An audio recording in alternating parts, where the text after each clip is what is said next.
smoothie detox diet, whatever it is. You try the no carb diet, and you try what.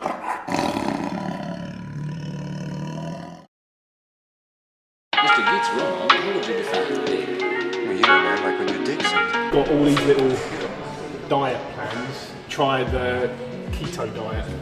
You try the smoothie detox diet, whatever it is. You try the no carb diet. And you try what Weight Watchers, Slim World, whatever it is, they're just designed to make money with it. What you need to do is actually get rid of these and make just one small consistent change at a time. Yeah. This is why the fitness industry is so broken, why the fitness industry is the biggest it's ever been, but at the same time, this nation especially is the unhealthiest it's ever been. Yeah. We're the leader for obesity and diabetes in Europe. We're one of the smallest countries in Europe. Like, how is that possible? We're the leader for it. Like, compare that to the rest of the world. Like, it's ridiculous. People would have gone, "Oh, okay, in 6 weeks you're going to have abs." It doesn't work like that.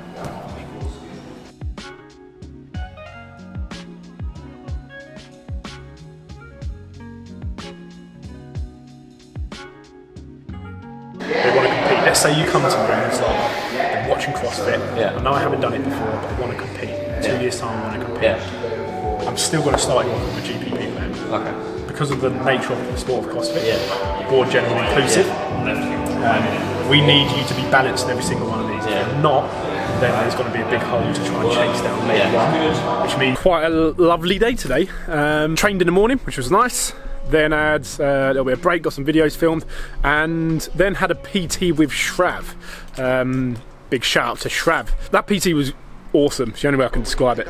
The first part we just focused on a little bit of skill stuff, and then we wanted to know about the energy systems and how to develop the aerobic system more specifically.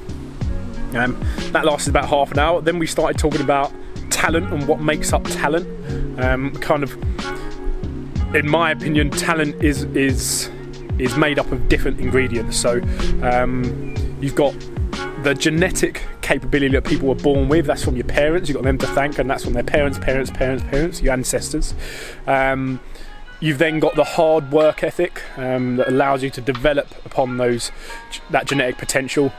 You then got the mindset involved to sort of make you do that, and also the environment of which you're in. If you get pushed into the right environment, let's say you're a weightlifter, you've got short levers, long torso, and you get pushed into rowing, you're probably not going to become that great at rowing. But if you get pushed into the different environment of weightlifting, then you probably will. And then we kind of got a bit onto the CrossFit Games and our different aspects and their training history of the elite athletes, and their training history will kind of determine their level of success. And we came up with sort of an idea that the team division, it'd be cool to see to list out all of the team division that are going to the games this year, and see their training history, their sort of current mindset, do some psychological tests to determine what their mindset is and how they approach things.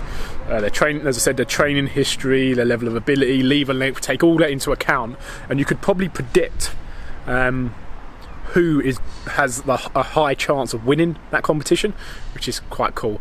And then we talked about business stuff. Shrav's doing a master's, I think, in business of some sort. So that was quite cool. And we talked about all of that and the kind of the fitness industry, where it is, where it's going, where we fit in within that. And I spent a good 2 hours with Shrav, which was absolutely awesome, which I'm more than happy to do. Talk to someone about that's really interested. So that was actually a really cool evening. Then we had the barbell class, and where people just lifting heavy, PBing, like mental.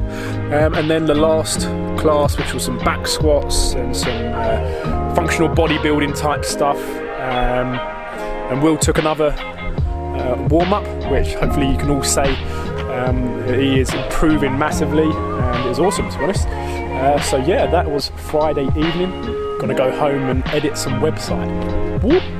So that was fun. Just finished off the self-defense seminar.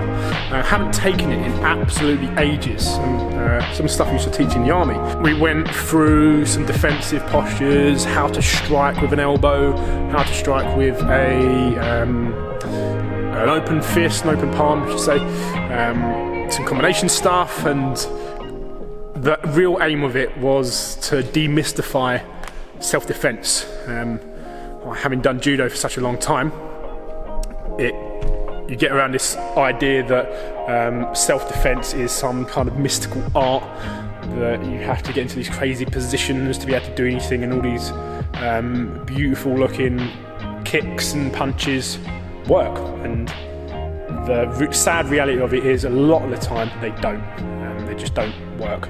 So they taught some things that are actually useful that the guys do every day, and how they can apply the things they do every day into a real life situation where their life is in danger, and the sort of things that they have to do to be able to recognise it and de-escalate the situation, escalate it if needed. And yeah, it was a really fun session. Hopefully they enjoyed it.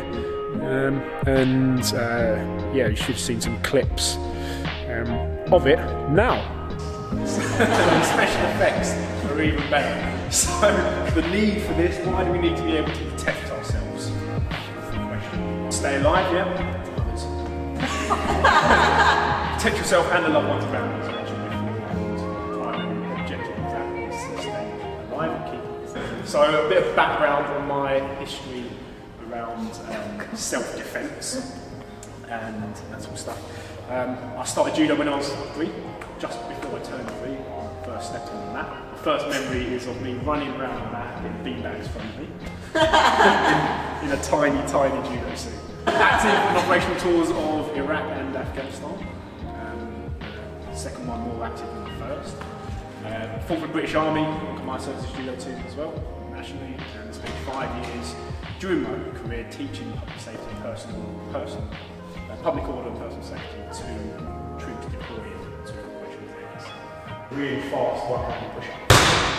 So quite powerful, isn't it? Okay?